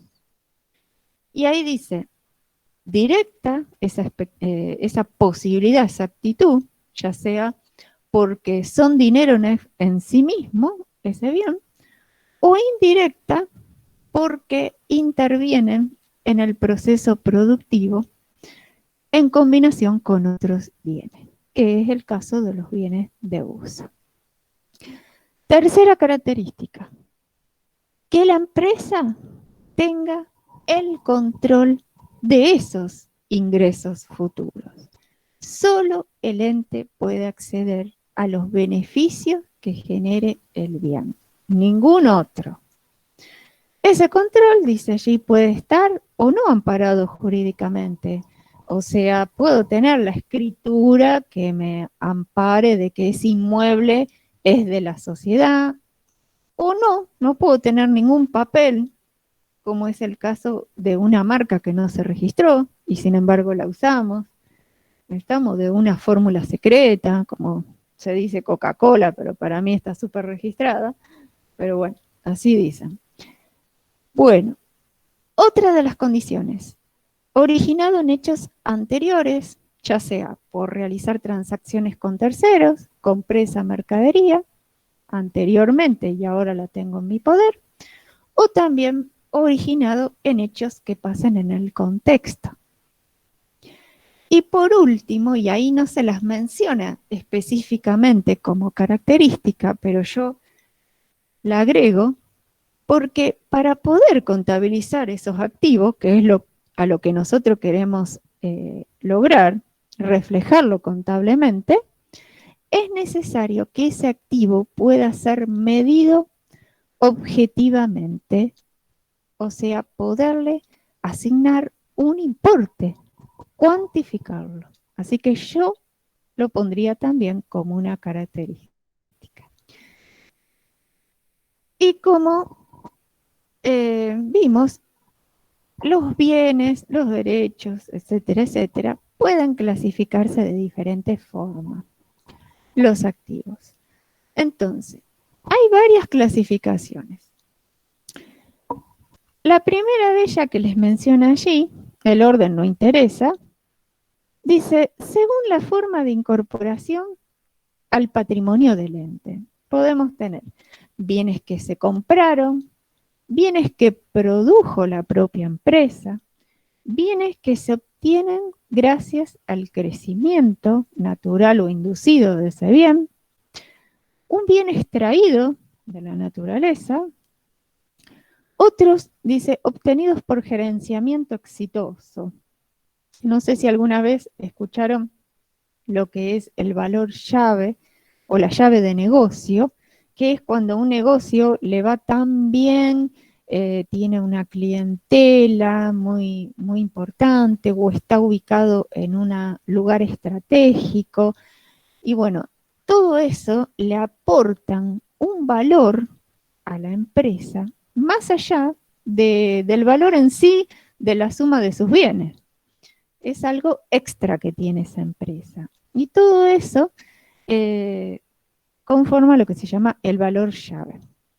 Que si ese valor llave la empresa lo vende, el que lo compra lo puede reconocer como un activo dentro de su patrimonio. Después tenemos los bienes obtenidos gratuitamente, en el caso que a la empresa le donen un bien, se puede dar el caso. Después, otra clasificación, según sean tangibles o intangibles, o sean materiales o inmateriales, que eso ya lo vimos. El destino final, que estén destinados a la venta o estén destinados al uso. Otra posibilidad de venderlo por separado, o sea, que el bien se pueda vender por sí mismo fuera del ente, o sí hay que venderlo junto con el ente, es el caso ese del valor llave. Después, el plazo de conversión en efectivo de ese bien, que ahí entra, no sé si lo escucharon, lo que son los activos corrientes y no corrientes, que lo vamos a ver más adelante. Los corrientes vendrían a ser aquellos que se espera que se conviertan en dinero en efectivo dentro de los 12 meses, contados a partir de cuándo, de la fecha en que la empresa cierra balance. Si se convierten en efectivo después de esos 12 meses, se dice que son activos no corrientes. Y por último, me parece que es según el grado de permanencia en el patrimonio. Si es rápida movilidad, en el caso, por ejemplo, el dinero en efectivo, o aquellos que se los tiene con una intención de permanencia, como por ejemplo los bienes de uso. Bueno, ¿por qué hora andamos? Y ahora, la otra gran componente de este patrimonio son, esperen un segundo que me voy a fijar a ver si no hay alguna actividad antes de pasar a lo que son los pasivos. No. Vamos a hacer después una todos juntos.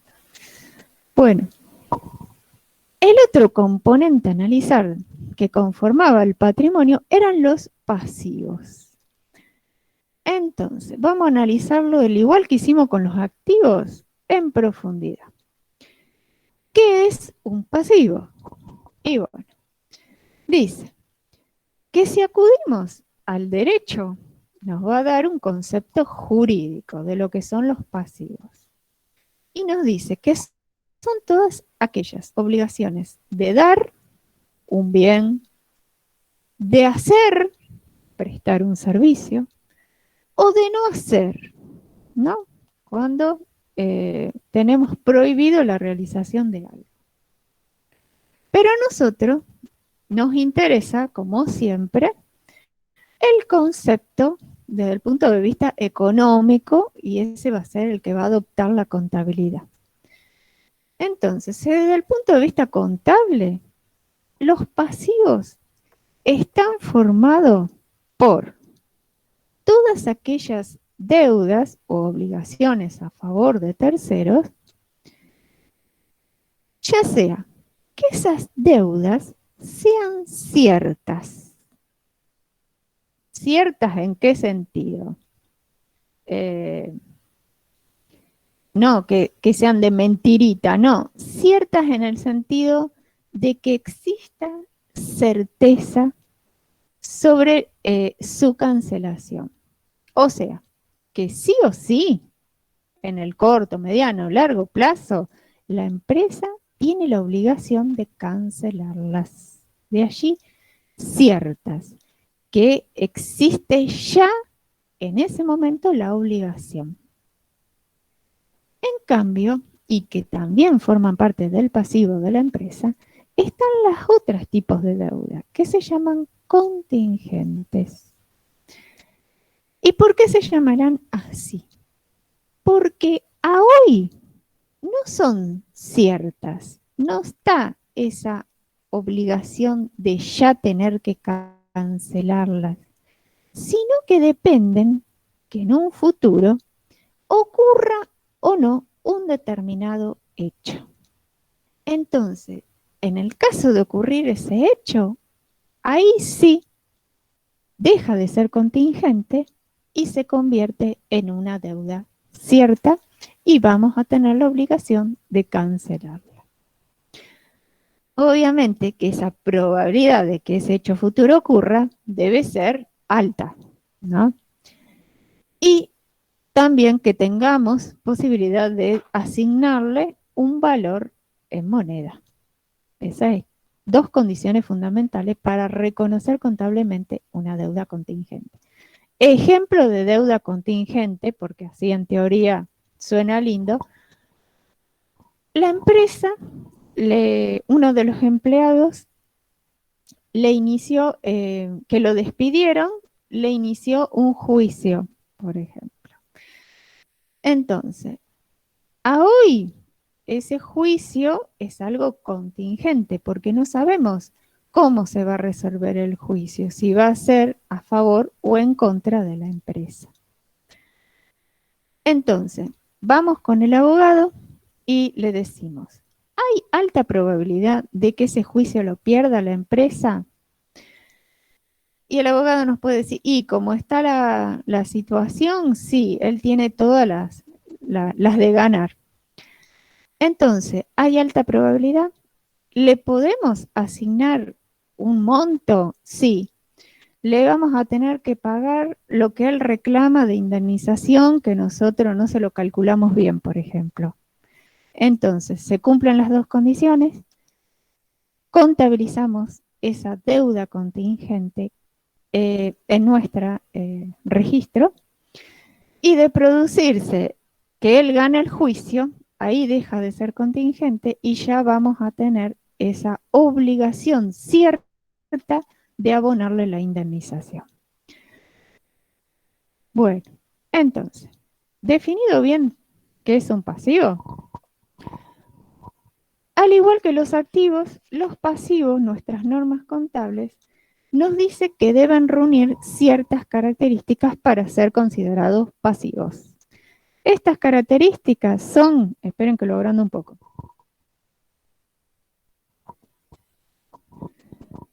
Primero, que exista para cancelar ese pasivo implique un sacrificio de recursos, ya sea dando un bien, dinero, o la obligación de prestar un servicio. No nos podemos escapar de sacrificar recursos. Segundo, que esa posibilidad de evitar el sacrificio de dar recursos no esté sujeta a la voluntad del ente, no depende de él. Dice, derivado no de relaciones jurídicas. Que esté originado en hechos anteriores, ya sea por comprar un bien, por que dejé adeudando un servicio, o por hechos del contexto. Y por último, también tenemos que tener la posibilidad de medirlo objetivamente y asignarle un valor en dinero. Y para concluir, los pasivos se pueden clasificar, pero esto no en tanta forma como los activos, bajo tres formas principales. El primero, y que lo acabamos de analizar, es según el grado de certeza de la obligación. O sea, si ya sabemos que sí o sí va a haber que cancelarle la obligación, es cierta, o si esa obligación aún es del tipo contingente y depende de la ocurrencia de ese hecho futuro. Segunda forma de clasificar ese pasivo es según la forma en que lo cancelamos, en moneda nacional, en moneda extranjera, mediante la entrega de un bien o mediante la prestación de un servicio.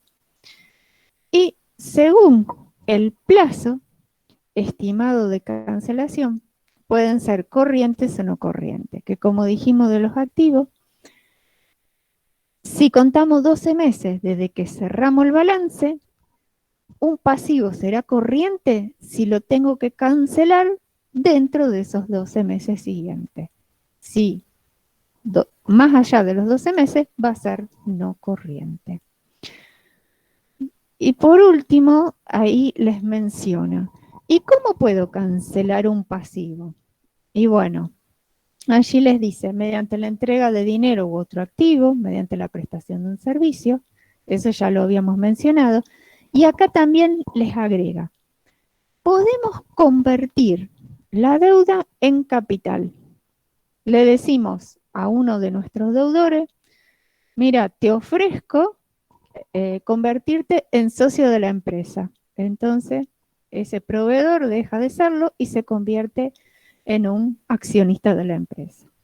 También otra forma de cancelar el pasivo es porque el deudor renuncia a su derecho a cobrar la deuda, o porque pierde ese derecho porque dejó pasar el tiempo y no la reclamó más. Es lo que se llama la prescripción de la deuda.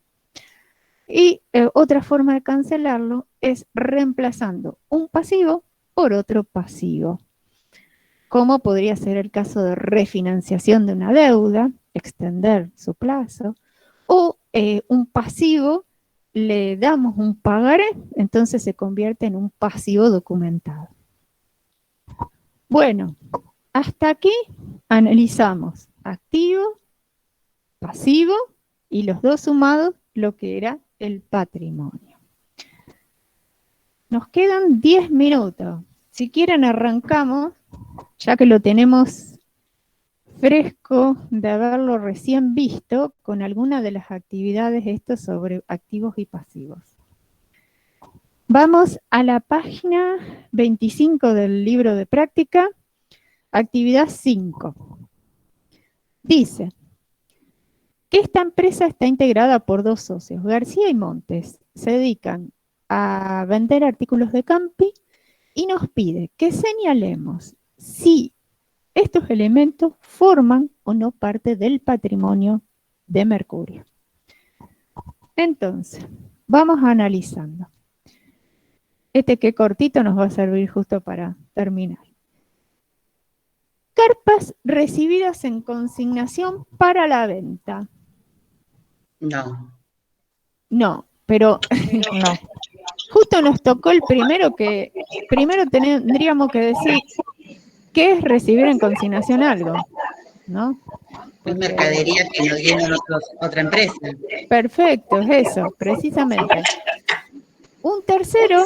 Profe, no. alguien hace esto el micrófono y no escucho nada.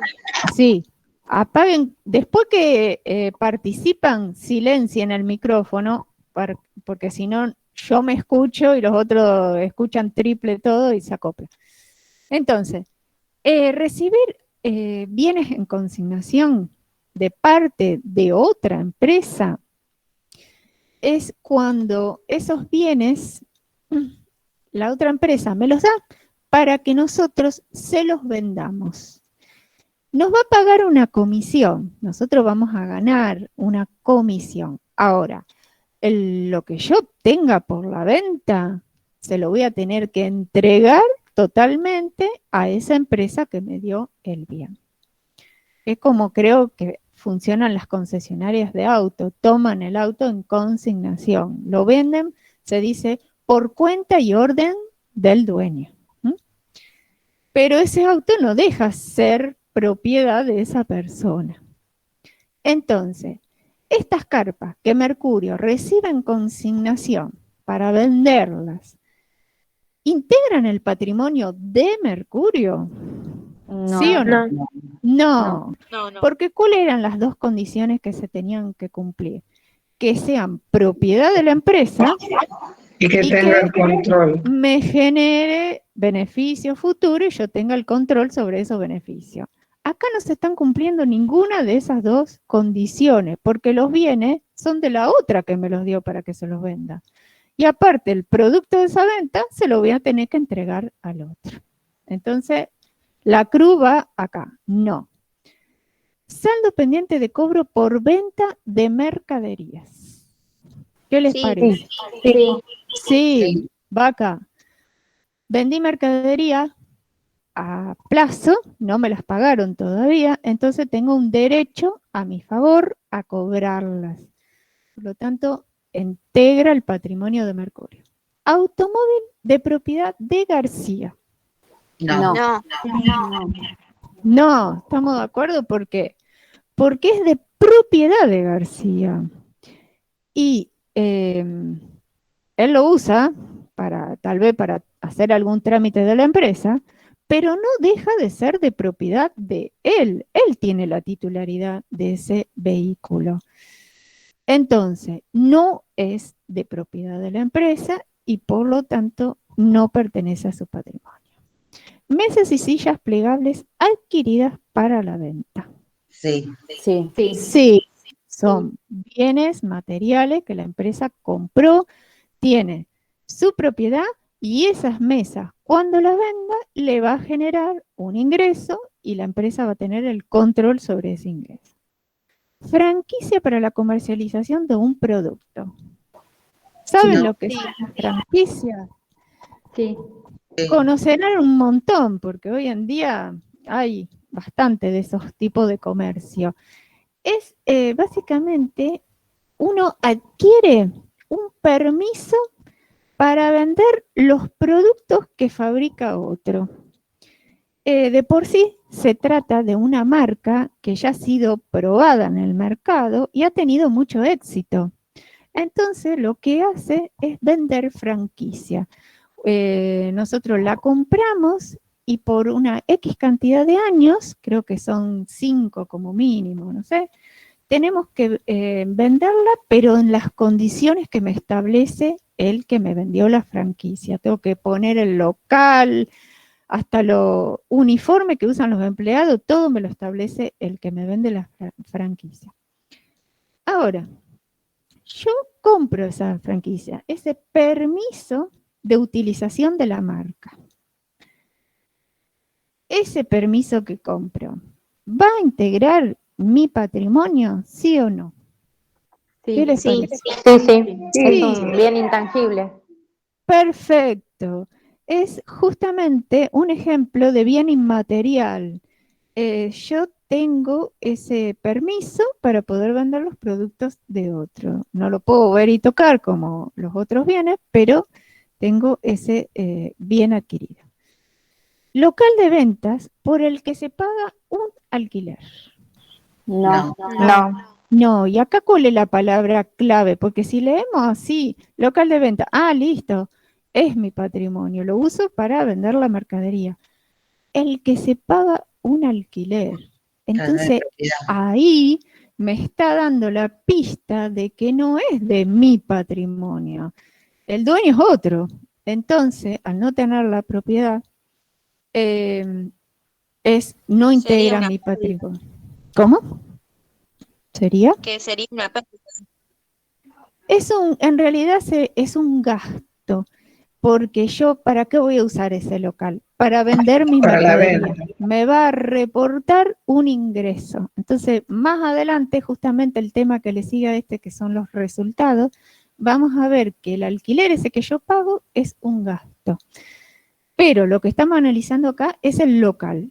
¿Es de mi patrimonio? No es de mi patrimonio. La crucecita va acá.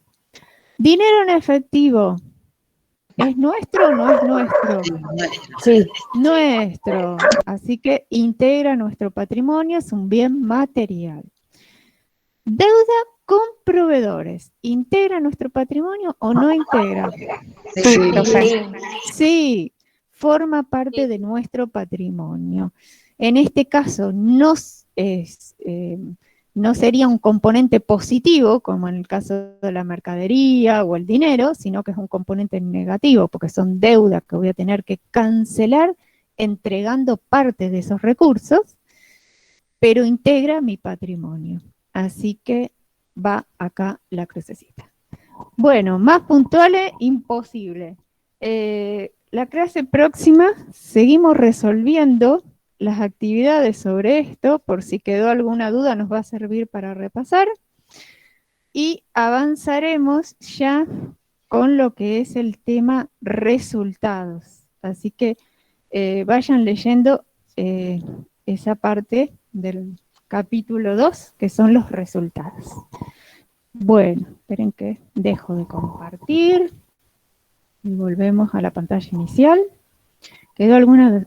Uy, no veían el Power. Las fuentes son el origen de los recursos son el destino. Ahí lo escribieron, bárbaro.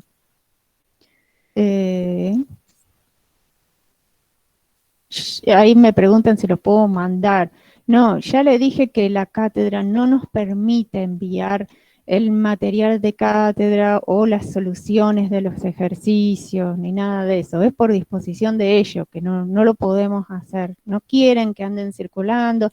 Aparte, lamentablemente, hubo varias veces que las agrupaciones estudiantiles tomaron el material nuestro y las respuestas y los publicaron con el nombre de ellos, con su autoría. Y entonces es un peligro porque no sabemos si esos ejercicios fueron resueltos por ahí correctamente de parte de ellos y por eso es que la cátedra no nos permite distribuir el material. Así que bueno, ustedes tienen la posibilidad de tomar notas, sacarle fotos, todo lo que ustedes quieran. Bueno chicos, nos vemos la próxima. Buen fin de semana para todos. Gracias, igualmente. Chao, buen fin de Chao, profe. Buenas noches. Chao, profe, gracias. Chao, profe.